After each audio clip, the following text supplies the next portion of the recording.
یہ بات ہے سن 1980 کی۔ سوویت یونین کے شہر پرن میں ایک عجیب و غریب بیماری پھوٹ پڑی۔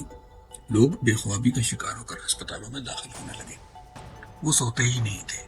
نتیجہ لوگوں میں چڑچڑاہٹ، مایوسی اور پھر موت۔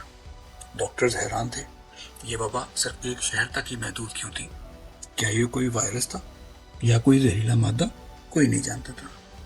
سوویت حکام نے خفیہ طور پر ایک ماہر نفسیات ڈاکٹر یوری کروشکوف کو اس مہمے کو حل کرنے کے لیے بھیجا۔ انہوں نے شہر کا چپا چپا چھان مارا۔ آخر کار ان کی نظر ایک پراسرار عمارت پر پڑی۔ وہ ایک خفیہ ریڈیو اسٹیشن تھا۔ اس کے اندر ایک طاقتور لو فریکوینسی ٹرانسمیٹر لگا ہوا تھا جو ایک ایسی آواز خارج کر رہا تھا جسے انسانی کان سن بھی نہیں سکتے تھے۔ یہ آواز شہر کے ہر گھر میں پہنچ رہی تھی، خاموشی سے انسانوں کے دماغ میں گھر کر کے ان کی نیندیں چرا رہی تھی۔ سوال یہ تھا، آخر اس کا مقصد کیا تھا؟ کیا یہ ایک تجربہ تھا؟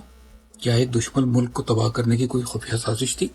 حکام نے فوراً ہی ٹرانسمیٹر بند کر دیا۔ وبا ختم ہو گئی، لیکن سوویت یونین نے کبھی بھی سرکاری طور پر اس واقعے کا اعتراف نہیں کیا۔ دی سلیپنگ ہاؤس کا یہ راز آج بھی ایک مہمہ بنا ہوا ہے۔